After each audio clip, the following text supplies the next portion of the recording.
인생을 사는데 가장 중요한 건 누가 뭐래도 사랑이겠죠.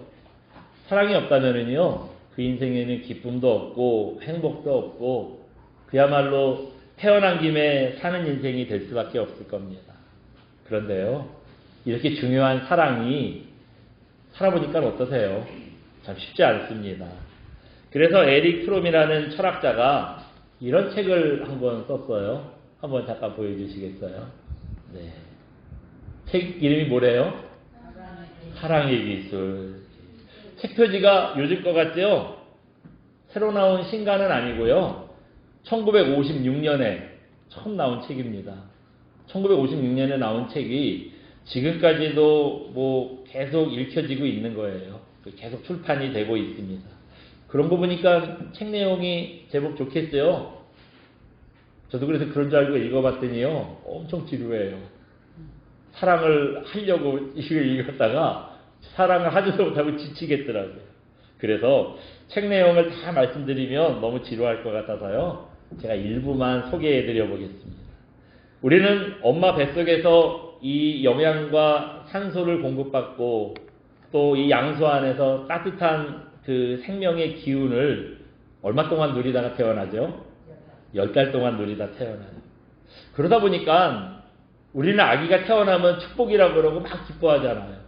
그런데 아기 입장에서는요, 그렇게 안전한 엄마 뱃속에 있다가 튀어나온 거예요. 이게 세상에 태어나는 게 축복이 아니라 엄마랑 분리되는 고통인 거예요.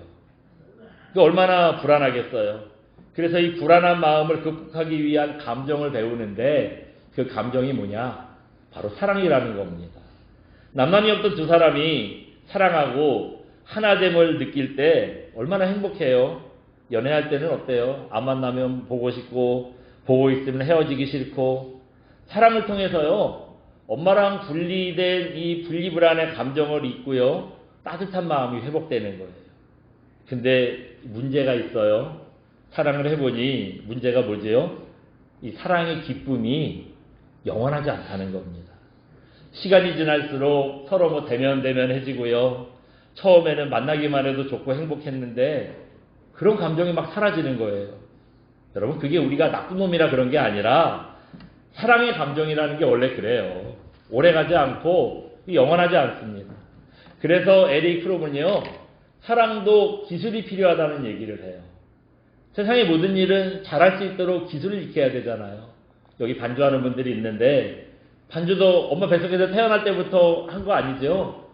이 악기를 배우는 노력을 엄청 들였어요.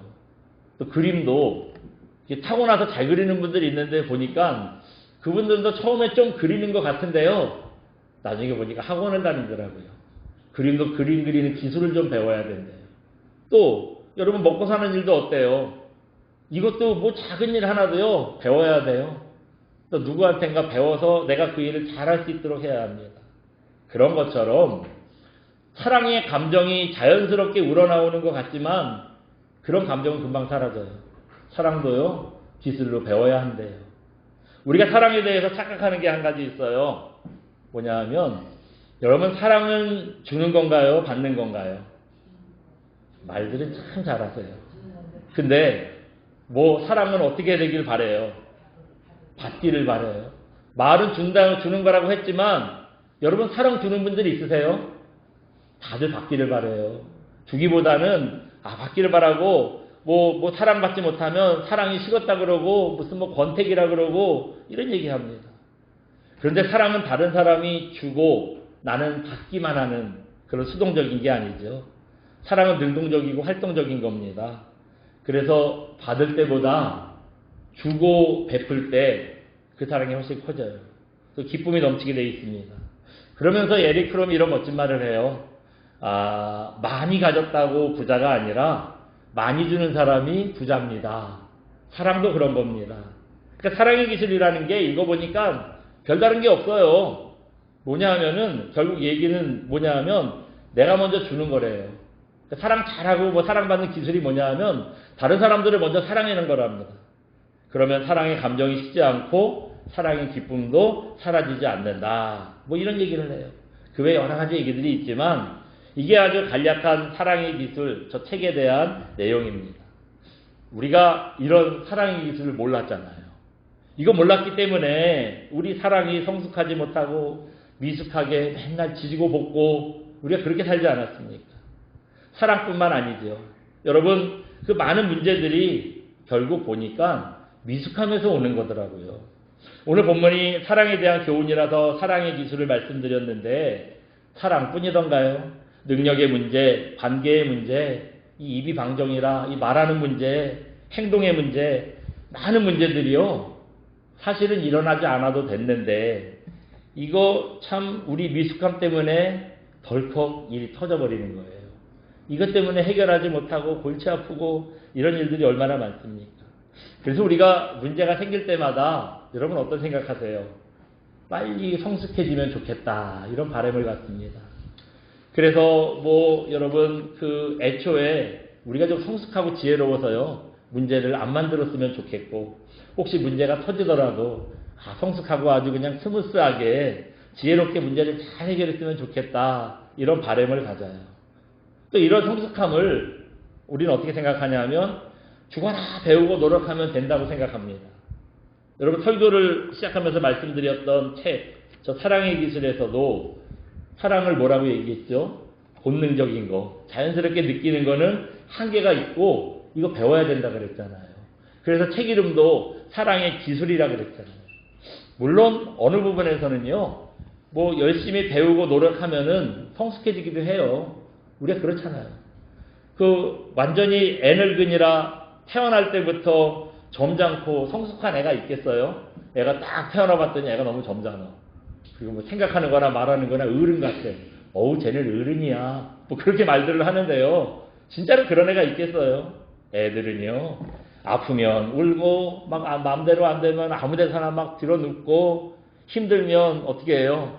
징징대고 흐르면 한 대 주워 받고 싶어요. 막 그런 애요. 근데 걔가 못돼서 그런 애겠어요? 애들이 다 그래요. 그게 애들 아니겠습니까? 그러다가 점점 자라면서 이렇게 살면 안 되겠구나. 내가 좀 어른스러워져야 되겠구나. 깨닫는 거예요. 또 그렇게 되려고 노력을 해요. 그러다 보면은 성숙한 어른이 되는 거죠. 근데 여러분 이렇게 내가 노력해서 성숙해지는 게 모든 면에서 다 되는 건 아니더라고요. 특히 영적인 부분에서 그래요. 영적인 부분에서 우리가 아무리 노력한다고 해도요. 성숙해지는 게 한계가 있더라고요. 목사도 하루 세끼 꾸역꾸역 찾아서 먹는데 집사님이요. 일주일에 2번씩 금식을 한대요. 그래가지고 나라와 민족을 위해서 기도하고 막 교인들을 위해서 기도하고 그런다는 거예요. 또 가난한 형제를 보면 그냥 못 있어요. 자기가 조금이라도 막 도와주려고 하고요. 어떻게든지 도우려고 해요. 또 시간을 정해놓고 기도하고 말씀 읽고 또 깨달은 대로 순종도 해요. 네. 여러분 이런 분이 있으면은 여러분 보실 때 어떨 것 같으세요? 얼마나 성숙한 신앙이 같겠어요. 완전히 장로님 감이죠.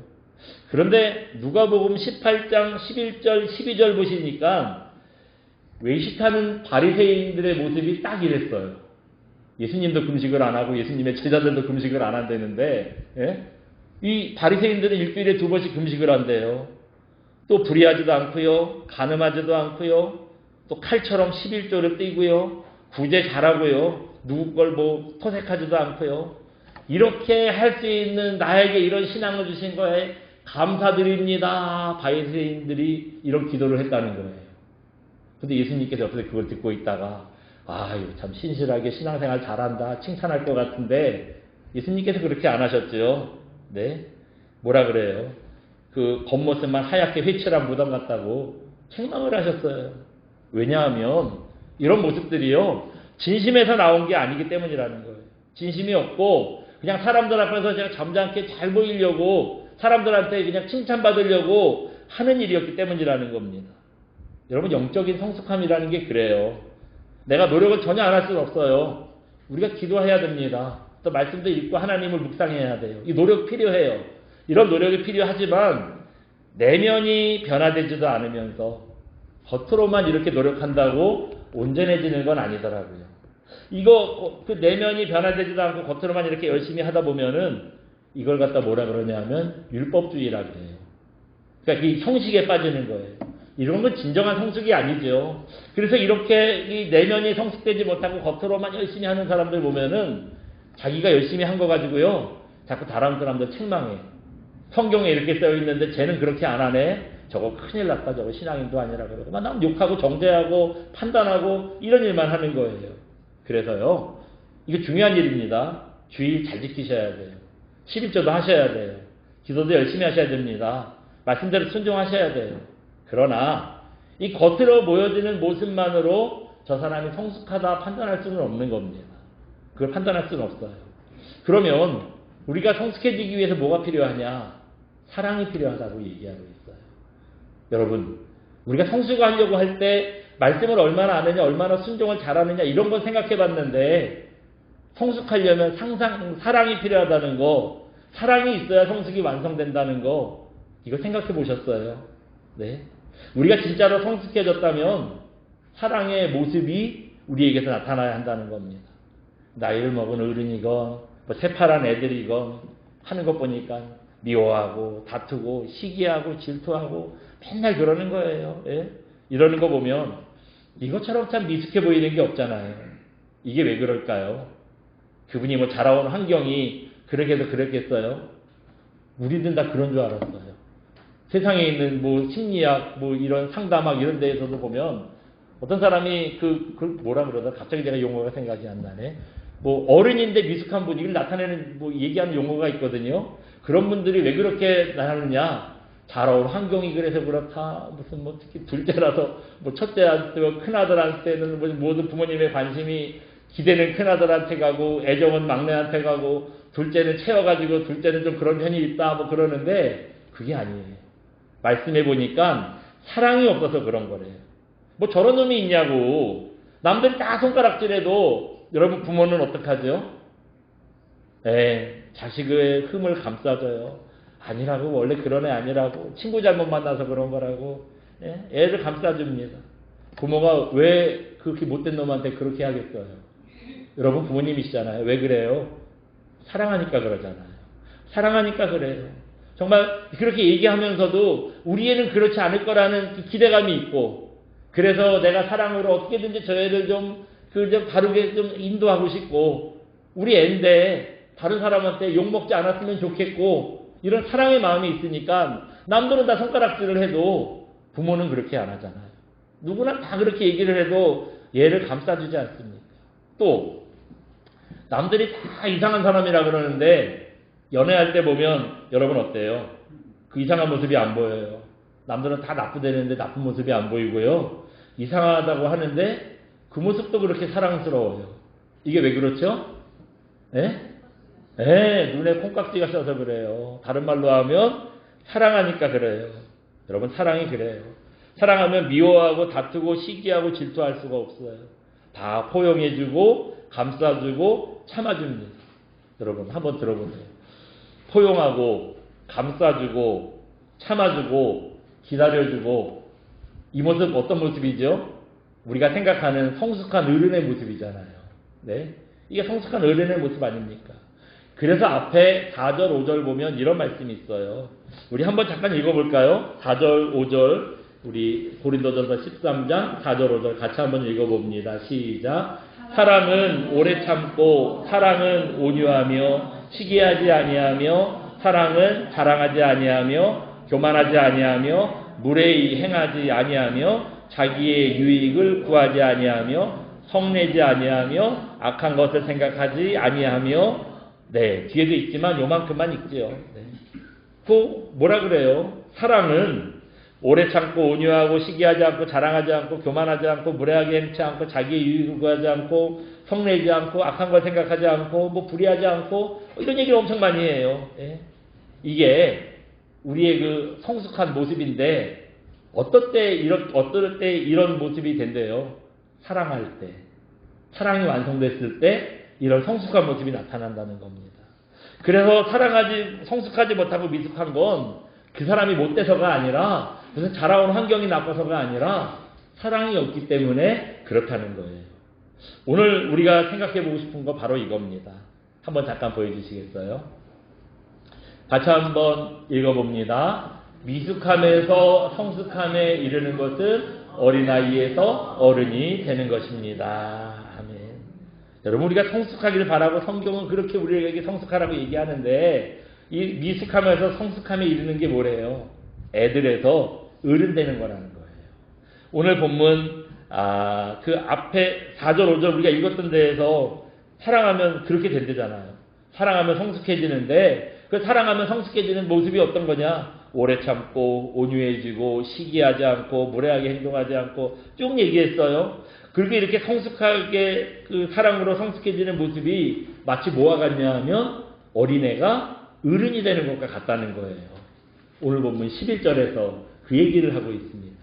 우리 11절 같이 한번 읽어볼까요? 11절입니다. 시작. 내가 어렸을 때에는 말하는 것이 어린아이와 같고 깨닫는 것이 어린아이와 같고 생각하는 것이 어린아이와 같다가 장성한 사람이 되어서는 어린아이의 일을 버렸노라. 아멘. 고린도전서 13장에 별명이 있어요. 고린도전서 13장을 무슨 장이라 그러죠? 사랑장. 사랑장이라 그래요. 여기에 나오는 얘기들은 다 사랑에 관련된 얘기들이에요. 그런데 뜬금없이 뭐 애가 어른이 됐다는 얘기를 해요. 사랑하는 얘기 속에 그런 얘기가 나와요. 이게 뭐냐 하면 이 어린아이의 특징을 얘기하면서 사랑이 완성되는 과정을 보여주고 있습니다. 애들은 어떻대요? 말하는 거나 생각하는 거나 깨닫는 거나 다 애들 같대요. 애들처럼 말하고 애들처럼 생각하고 애들처럼 깨닫는다는데, 이걸 한마디로 얘기하면 뭐라고 할 수 있을까요? 생각해보니 배려가 없다. 그럴 수 있을 것 같아요. 여러분, 애들은 뭐 이쁘고 사랑스럽고 어쩌고 얘기하는데 지 자식이라 그렇지 남의 자식도 그래요? 솔직히 그래요, 여러분? 애들은 배려가 없어요. 자기밖에 몰라. 어쩌면 그렇게 자기밖에 모르는지. 태어날 때부터 그래요. 어디서 배워가지고 그러는 게 아니라 애기들은 태어날 때부터 자기밖에 몰라요. 갓난 애기가 배가 고파요. 근데 가만히 눈치를 보니까 엄마가 바빠. 그럼 내가 좀 참아야지. 그런 애기 보셨어요? 엄마가 바쁘건 아프건 안중에도 없어요. 배고프면 즉시 울어요. 조금도 안 기다려요. 오히려 바쁜 엄마한테 그거 내가 바쁜지 모르겠고 빨리 나 밥 달라고 막 울어 제껴요. 줄 때까지 울어요. 애들은 그래요. 예? 또 애기들 무섭게 생긴 사람이 우르르 까꿍 이러면 어떡하죠? 울어요. 막 그냥 마주 그냥 무슨 뭐 떠나가게, 세상이 떠나가게 울어요. 예? 이러면 그분이 얼마나 민망해. 자기는 그래도 애가 이뻐가지고 뭐 여러 가지 우르르 까꿍 했는데 갑자기 막 울고 난리를 치는 거예요. 그러면 애 엄마 보기 민망하죠. 애가 뭐 엄마가 괜히 내가 애 꼬집은 줄 알고 막 괜히 마음이 미안하고 그러잖아요. 예? 얘가 좀 눈치가 있어가지고 아무리 저 마음에 안 드는 사람이 안아줘도 조금만 참았으면 좀 모두가 다 해피한데, 예? 국물도 없어요. 마음에 안 들면 그냥 울어요. 자기의 의사 표현이 아주 정확해. 네? 그걸 뭐 나쁘다, 잘못됐다, 인간의 본성이다, 죄인의 모습이다, 그렇게까지 얘기할 수는 없지만 애들이 그렇다고요. 애들은 그래요. 그런 애들이 점점 크더니 철이 들어요. 어른이 돼가는 겁니다. 그러더니 어른이 되더니 어떻게 해요? 드디어 배려심이 생겼어요. 배려심이 생겼어요. 자기보다 다른 사람 입장에서 먼저 생각하고요. 어떻게 하면 형제를 도울 수 있을까 생각하고요. 조금 마음에 안 들어도 좀 참을 줄도 알아요. 아유, 내가 여기서 화내면 저 사람이 어떻게 생각하겠어. 뭐 그러니까 여러 가지 복잡한 생각이 있으니까 내가 참고 말지 배려하는 마음이 생기는 거예요. 그야말로 어른스러워진 거죠. 이렇게 남을 생각하고 배려하도록 성숙해지는 거, 이게 바로 사랑이라는 거예요. 사랑이 없으면 이렇게 안 된다는 거예요. 어떤 목사님 설교에서 이런 얘기를 들었어요. 이게 뭐라 그랬냐면, 제가 한마디 하고 길지 않은 얘기인데 진짜 그렇다 싶었어요. 뭐냐면 사람을 성공시키는 건 어렵지만 사람을 끌어내리는 건 누구나 할 수 있습니다. 그런 얘기를 해요. 생각해보니 그렇더라고요. 우리가 뭘 어떻게 도와서 그 사람을 성공시키겠어요. 나도 성공을 못하는데 내가 누구를 어떻게 도와서 성공시키겠어요. 뭐 기도야 하죠. 기도야 하는데 우리 힘으로는 뭐 남을 성공시키는 거는 거의 불가능하잖아요. 그런데 한 사람 이상하게 만드는 거는 어때요? 어렵지 않아요. 많이도 필요 없어요. 한두 사람이요. 저 사람 이상해. 쟤 왜 저래? 사람 많은 데서 그렇게 한번 얘기해 보세요. 두세 사람만 그렇게 얘기하면 그때부터 그 사람은요. 이상한 사람이에요. 왜 저런 짓을 하는지 몰라? 그런 욕을 듣는 사람이 되는 거예요. 문제 있는 사람이 되는 겁니다. 이게 좋은 게 아니잖아요. 여러분, 이게 좋은 게 아니잖아요. 좋은 게 아닌 정도가 아니라 아주 뭐 악한 거죠. 예.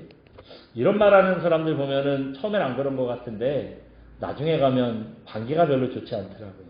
그러니까 생각해보면 당연한 것 같아요. 맨날 뭐 다른 사람 깎아내리고 욕하고 하는데 누가 좋아하겠어요. 그러니까 좋았던 관계도 나빠질 수밖에 없죠. 그래서 막 싸움이 나요. 근데 이렇게 싸웠으니까 화해를 하나요? 성격 안 좋은 사람들은 화해도 잘 안 해.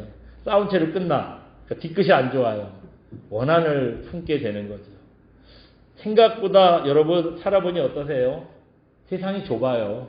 세상이 좁습니다. 저 인간 내가 다시는 안 만난다 생각하고 막 끝나는 자리에서 그동안 서운했던 거 다 쏟아붓는 거예요. 폭언하고, 예? 그야말로 폭탄을 던지고 가는 거죠. 근데 어때요? 나 이제 쟤랑 끝이다 하고 갔는데 진짜로 안 보던가요? 어디선가 꼭 만나요. 한 번은 만나. 예? 가정주부 같으면 나랑 한바탕 한 친구 엄마를 안 보려고 그랬는데 동네 마트에서 또 아우 재수없게 또 눈에 띄었네. 막 이렇게 생각을 해요. 또 애가 학교를 갔더니 고등학교 갔더니 같은 반이 됐어. 그러니까 어쩔 수 없이 또 이 관계가 맺어져요. 직장인 같으면 어때요? 한 번 이 발을 들인 업계는 이게 참 쉽게 바꾸지 못해요. 그래서 우리 청년들 처음에 어떤 직장을 잡느냐가 나중까지 가더라고요. 그게 참 쉽지 않아요. 우리 경민이가 지금 은행 다니잖아요. 제가 이직을 하면 어디로 가겠어요? 은행 다니던 사람이 갑자기 뭐 어디 호텔에 취직을 하겠어요? 또 은행 가는 거예요. 뭐 이 은행에서 이제 있으면 저 은행 가는 거예요. 은행이 아니더라도 은행 비스무리한 금융권으로 또 가요. 예? 이렇게 되는 거예요. 그 바닥에 있다 보면 나랑 안 좋게 끝난 사람 어디선가 꼭 만나요. 하다못해 무슨 이렇게 그 모임 사람들 그런 금융업계 무슨 어떤 자기 업계 뭐 세미나 같은 데 가서도 만나. 생전 안 볼 것 같은데 거기 와 있어. 이런 일들이 있더라고요. 예? 여러분, 그래서 우리가 좀 자기보다 조금 자기가 이 인간관계에서 조금 손해를 보면서 끝내는 게 좋은 것 같아요. 오늘 본문에서 사랑으로 성숙해지는 건 뭐라 그랬죠? 어린아이가 어른이 되어가는 과정이라 그랬잖아요. 이 어린아이들은 참을 줄도 모르고 남에 대한 배려가 없다 그랬잖아요. 애들이 그러는 것만 애들이니까 그렇지 이해할 수 있어요. 아유, 애들이 있어. 마트 같은 데 가가지고 막 장난감 코너 앞에서 애가 막 들어눕고 안 가요. 막 아빠는 막 땀을 뻘뻘 흘리고 엄마는 막 화가 나가지고 막 팔짱 끼고 너 그래 울어봐라 이러고 앉아있는데 옆에서 보면 어때요? 에이, 하나 사주지 싶기도 하고 그 애들이니까 그렇지 이해도 해요. 근데 다 큰 어른이 자기 처신에 미숙한 애들 같으면 어때요? 참 왜 저럴까 싶기도 하고 참 안타깝지요.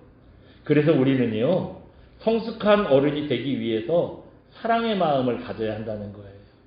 아직 이직한다고 뭐 인수인계도 개떡같이 해버리고 떠나버리는 사람들이 있어요. 그럴 때 보면 어때요? 아주 뒤통수가 따가울 거예요. 좀 귀찮더라도 내가 좀 손해보는 거예요.